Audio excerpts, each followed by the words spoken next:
महारानी वसुंधरा राजे, एक तरफ राजकुमारी दिया, जिसे इस बार चुनाव में विद्याधर नगर से जयपुर में चुनावी मैदान में उतार दिया गया, विधायकी का सांसद पहले वो थी। आइए आपको सुना देते हैं दोनों क्या कह रही है।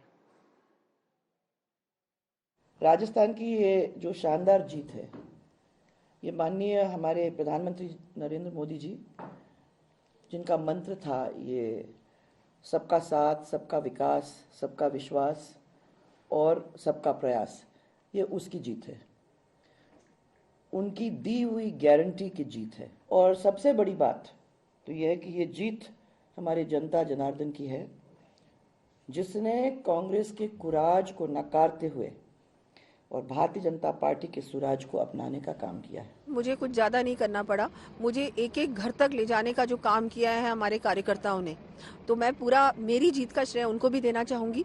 और पूरी तरह से भारतीय जनता पार्टी बहुत अच्छी तरह से चुनाव लड़ी है और परिणाम भी बहुत अच्छा आया है। और जैसा कि हमने देखा कि गहलोत सरकार पे पूरी तरह से जनता को विश्वास, जनता का विश्वास पूरी तरह से उठ गया है। जो भी पार्टी जिम्मेदारी देगी वो मैं निभाऊंगी। और मैं तो ये कहूंगी कि भारतीय जनता पार्टी की हम लोग अब सरकार में आएंगे और पूरी तरह से एक अच्छी जो गवर्नेंस होनी चाहिए, डेवलपमेंट होना चाहिए। सस्पेंस बरकरार है, कौन बनेगा मुख्यमंत्री वाला सस्पेंस जो भारतीय जनता पार्टी से के खेमे में 3 राज्यों को लेकर है। हालांकि वहां पर तेलंगाना में रेवंत रेड्डी, जो कि कांग्रेस के अध्यक्ष है तेलंगाना में माना जा रहा है, वो सीएम बन सकते हैं। लेकिन आज उपाध्याय जी का चेहरा बहुत लटका हुआ है। उपाध्याय जी सुबह सुबह लोकेश शर्मा कह रहे हैं कि अगर गहलोत साहब को आप लोगों ने जगह दिखा दी होती, सचिन पायलट को नेतृत्व दे दिया होता, लेकिन आप लोग तो उनके चंगुल में आ गए, उन्होंने पूरी पार्टी को नचा दिया। अब पार्टी धराशायी हो गई। वहां पर देखिए 69। देखिए लोकेश जी ओएसडी थे, ओएसडी को टिकट देने की परंपरा हमारे यहाँ अभी तक तो नहीं रही है। निश्चित तौर पे यदि टिकट मिल गया होता तो उनके ये वर्जन नहीं होते जो आज वर्जन है उनके, बस। और वो खुद टिकट के उम्मीदवार थे। सबको पता है कैसे अंतिम टाइम में उन्होंने कुछ लोगों को लेकर चुनाव के टिकट बंटवारे के टाइम में क्या हंगामा किया था। उस सीट उसको भी चलाना चाहिए आज तक को, कि वो लगातार हंगामा में थे अपने समर्थकों के साथ। कोई बात नहीं, अभी समय की बात है, चूंकि गहलोत साहब के साथ 4-5 साल तक आप थे सिंधिया साहब के बारे में बोलते हैं, ऐसा ही आप नहीं, सचिन नहीं, पायलट के बारे में बोलते हैं, ऐसा ही आप लोकेश शर्मा के बारे में बोलिएगा। लोकेश अरे शर्मा कोई तो आईना दिखाएगा ना, क्या आपको नहीं मानते? एक सेकंड, सिंपल क्वेश्चन है, इसका हाँ या ना में जवाब दीजिएगा। क्या अशोक गहलोत के नेतृत्व में ये चुनाव लड़ना आपको भारी नहीं पड़ा, हाँ या ना? सामूहिक नेतृत्व था, अशोक गहलोत चेहरा थे और हमारे सीनियर लीडर्स ने भी वहां साथ दिया, काम किया, कार्यकर्ताओं ने भी काम किया, छोटे से छोटे पदाधिकारी से लेकर के और बड़े से बड़े नेता ने काम किया। हम मानते हैं कि ये सामूहिक नेतृत्व है तो सबकी जिम्मेवारी है।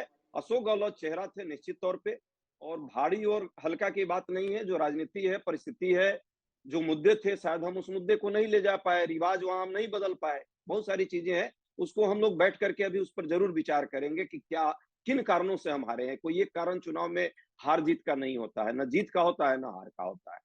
ठीक, अच्छा है। ये सारा का सारा विवेक जो हार के बाद आता है, ये भी अपने आप में आने वाले वक्त के लिए आपको तैयार करता है, इसमें कोई दिक्कत नहीं। रवीश पाल सिंह भी हमारे साथ जुड़ रहे हैं, लेकिन राजस्थान में जो हार जीत के फैक्टर्स हैं वो हम आपको दिखा रहे हैं। और जीत का जश्न मनाते हुए तमाम नेता अपने अपने लोगों का धन्यवाद करने के लिए भी निकले हुए हैं। सबकी नजर अब राजस्थान, एमपी और छत्तीसगढ़ में सीएम कौन बनेगा इस पर टिकी हुई है। रवीश पाल सिंह, जल्दी से आपके पास आते हुए, यहाँ की माथापच्ची हमने देख ली है, राखी जी के पास भी मैं चलूंगी, लेकिन यहाँ पर कौन बाजी मार ले जाएगा? क्योंकि शिवराज सिंह चौहान भी अपने कैंडिडेचर को पुश कर रहे हैं। कल हर आधे घंटे पे एक ना एक बाइट या इंटरव्यू वो दे रहे थे।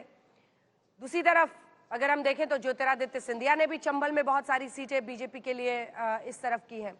तीसरी तरफ अगर हम देखें तो नरोत्तम मिश्रा से लेकर जो मंत्री वहां पर पहुंचे, सांसद वहां चुनावी मैदान में, सबकी ही दावेदारी दिख रही है। वहां की हलचल बताइए।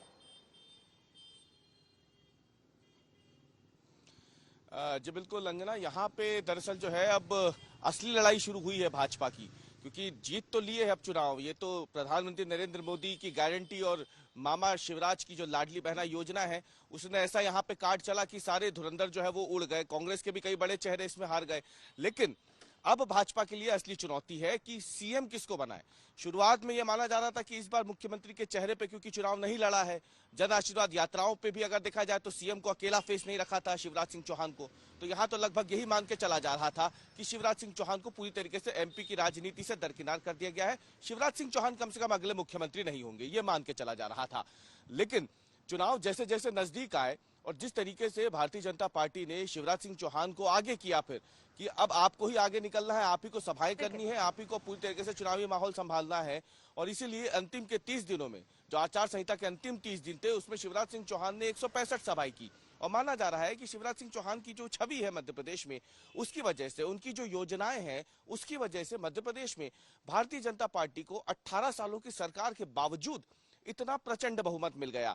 क्योंकि राजस्थान जल्दी से छत्तीसगढ़ सुना में देते आप हैं ना देखें रवीश, तो वहां अब पे जीत सरकारों के के बाद खिलाफ भी वोट गया, लेकिन यहाँ पे एक तस्वीर कल खूब वायरल हुई जिसमें शिवराज सिंह चौहान, ज्योतिरादित्य सिंधिया, विनोद जी और बिल्कुल और नरोत्तम मिश्रा वहां पर बैठे हुए थे, जिसमें माना जाता था कि सिंधिया साहब उनको नहीं देखना चाहते, वो उसको। जल्दी से आपको सुना देते हैं शिवराज सिंह चौहान ने कल क्या कहा है, फिर आगे चलेंगे। निश्चित तौर पर भारतीय जनता पार्टी के पास देवतुल्य कार्यकर्ता है। हमारी विचारधारा, एक वैभवशाली, गौरवशाली, संपन्न, समृद्ध भारत के निर्माण का हमारा संकल्प और जन कल्याण के हमारे काम, विकास के हमारे काम भारतीय जनता पार्टी को कभी भी मध्य प्रदेश में हारने नहीं देंगे। हम लगातार मजबूत होते चले जा रहे हैं और मध्य प्रदेश एक मजबूत गढ़ के रूप में, भारतीय जनता पार्टी के गढ़ के रूप में उभरा है। प्रजातंत्र के इस मुकाबले में हम मध्य प्रदेश के मतदाताओं का फैसला स्वीकार करते हैं।